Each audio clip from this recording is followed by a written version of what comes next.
사무엘하 6장에는 다윗 왕의 명령에 따라서 하나님의 교회를 예루살렘으로 옮기는 과정에 일어났던 중요한 사건을 기록하고 있습니다. 이 시간에 이 사건이 우리에게 주는 영적 교훈이 무엇일까? 오늘 이 본문의 사건을 포함해서 중요한 사건 3가지가 기록되어져 있습니다. 첫 번째 사건은 우리가 알고 있듯이 사무엘 4장에 보면은 이 엘리 제사장 시대에 영적으로 많이 타락하게 되고 두 아들 홈니와 비느하스는 하나님을 존중히 여기지 않는, 무엇보다도 하나님의 제사를 멸시하는 그런 범죄를 저질렀던, 그래서 하나님의 말씀에 빛이 비치지 않는 그런 시대가 바로 엘리 제사장 시대입니다. 그 시대에 이스라엘을 괴롭혔던 블레셋 군대가 이스라엘로 쳐들어오게 됩니다. 그날 첫날 전쟁에서 이스라엘 군대 약 3,000명이 전사를 합니다. 그러다 보니까 이스라엘의 지도자들이 생각한 것이 하나님의 임재를 상징하는 그 법궤를 메고 전쟁터에 나가게 되면은 우리가 반드시 승리할 것이다. 그렇게 생각을 하고 이 법궤를 메고 전쟁터로 나가지 않습니까? 이스라엘 백성들은 이제 전쟁에 이겼다는 그런 기분으로 전쟁에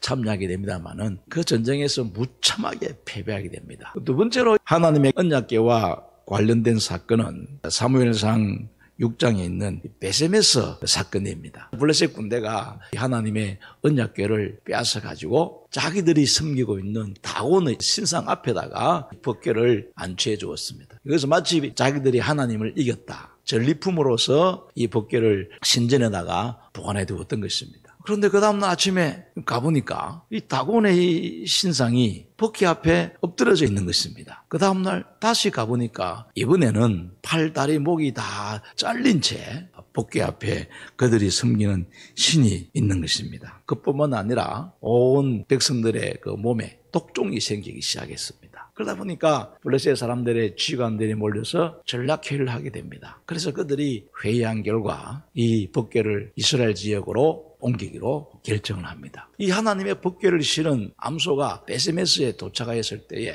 그 베세메스에 수많은 사람들이 깜짝 놀랐습니다. 하나님의 법궤가 이 베세메스 지역으로 들어오다 보니까 이 사람들이 흥분과 감격을 가지고 그 법궤를 받아들이고 하나님 앞에 제사를 드리게 됩니다. 그런데 하나님의 임재를 상징하는 법궤를 그들이 열어보게 되었는데 그 일로 말미암아서 그 법궤를 만지고 본 사람들이 적사하게 됩니다. 그러니까 이 법궤 때문에 일어난 첫 번째 사건은 뭐냐면은 이스라엘 백성들이 그 당시에 하나님의 법궤를 일종의 부적으로 생각했습니다. 두 번째는 왜 베세메스 사람들이 이렇게 많이 죽임을 당하였을까? 하나님의 말씀을 소홀히 하고 무시했기 때문에 일어난 사건이 아닌가, 그렇게 우리가 이해할 수가 있습니다. 이 마지막 사건이 오늘 본문에 있는 내용입니다. 이렇게 베세메스 사람들이 죽임을 당하자 그들은 그 궤를 기앗 야림으로 옮기게 됩니다. 왜 그 당시에 이 법궤를 실로로 보내는 것이 정상인데 국경지역인 기앗 야림으로 보내었을까? 그것은 아마 그 당시 이스라엘 사람들이 블레셋을 너무 두려워했기 때문이다, 그렇게 이해할 수가 있습니다. 이 70년의 세월이 흐른 후에 다윗이 이 법궤를 옮기는 일을 거창하게 옮기기 위하여 약 3만 명의 사람들과 또 궁중의 악기들을 동원을 하여서 이 아비나답의 집으로 가게 됩니다. 그런데 오늘 말씀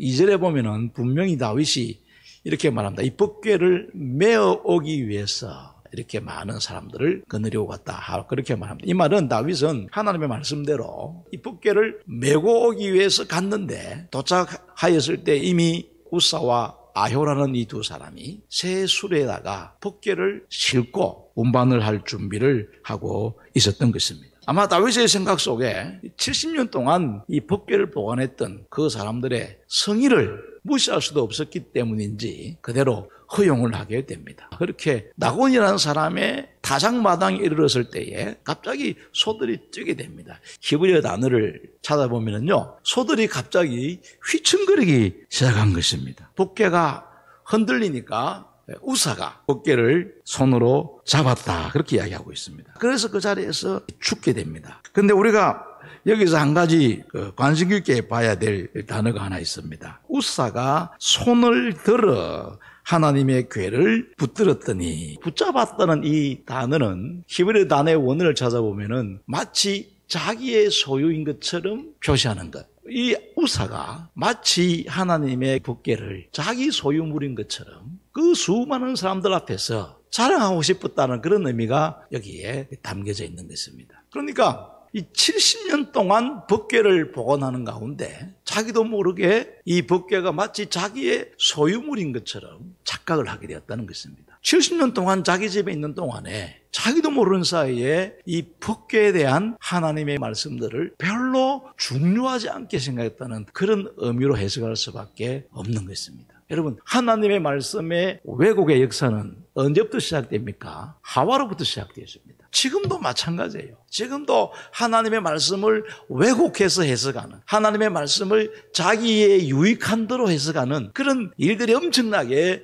많이 일어나고 있는 것입니다. 결과적으로 우사의 죽음은 하나님의 말씀을 무시하고 하나님의 말씀을 왜곡하고 그리고 마치 이 하나님의 법궤가 자기 소유인 것처럼 사람들에게 자기를 자랑하고 싶은 그런 것이 결과적으로 이런 엄청난 죽음을 맞이하게 되는 경우였다고 성경은 이해하고 있습니다. 그 다음에 이 두 번째는 뭐냐면은 오벳 에돔입니다. 우사가 적사함으로 말미암아 다윗이 중단하지 않습니까? 그 중단을 하고 법궤를 오벳 에돔의 집으로 옮기게 됩니다. 그런데 왜 이 오벳 에돔의 집으로 옮기게 되었을까? 그 이유는 정확하게 말씀하고 있지는 않습니다. 그런데 중요한 것은 그가 하나님의 큰 복을 받았다는 사실이 중요합니다. 다윗이 그 법궤를 운반할 때에 궁중 악기를 동원하지 않았습니까? 그런데 궁중 악사들 가운데 한 사람이 오벳 에돔이었다. 그렇게 이야기하고 있습니다. 그러면은 우리가 알 수 있는 것은 우사가 즉사하는 그 자리에 누가 있었습니까? 오벳 에돔이 있었던 거예요. 그가 자원을 한 건지 억지로 한 건지 그것은 정확하게 알 수는 없지만은 심리적으로 생각해 보면은 별로 내키지 않는 일입니다. 법궤 때문에 사람이 죽는 엄청난 사건이 일어났는데 그 법궤를 자기 집으로 모셔드린다. 얼마나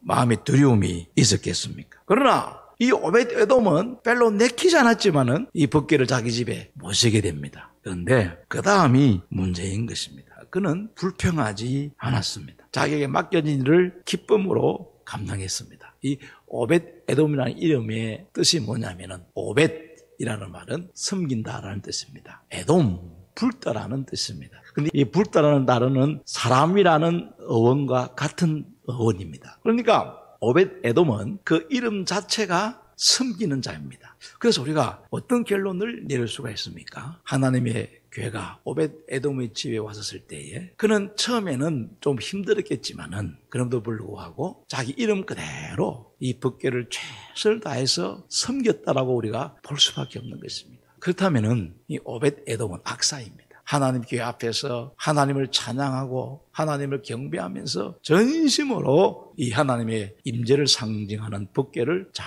섬겼다고 볼 수밖에 없는 것입니다. 그렇기 때문에 하나님께서 감동을 받아가지고 집에다가 축복을 하지 않습니까? 그래서 우리가 비교하면 그랬습니다. 우사는 하나님의 말씀을 무시하고 하나님의 말씀을 왜곡하다가 이렇게 비참한 죽음을 당했습니다. 반면에 오벳 에돔은 처음에는 내키지 않았지만 그럼에도 불구하고 온 마음을 다하여 하나님의 궤를 섬기고 하나님을 높이고 하나님을 찬양으로 말미암아 자손이 복을 받고 그 가문에서 유능한 인물이 나오고 능력 있는 사람이 나오고 때로는 죄력가들이 나오는 그런 복을 받았다. 이렇게 오늘 성경이 말씀하고 있는 것입니다. 이 말씀을 우리가 함께 살펴보는 가운데 우리 모든 성도들은 우사의 길을 버리고 더 나아가서는 오벳 에돔의 길로 걸어감으로 말미암아 축복받는 여러분 되기를 주님 이름으로 축원합니다.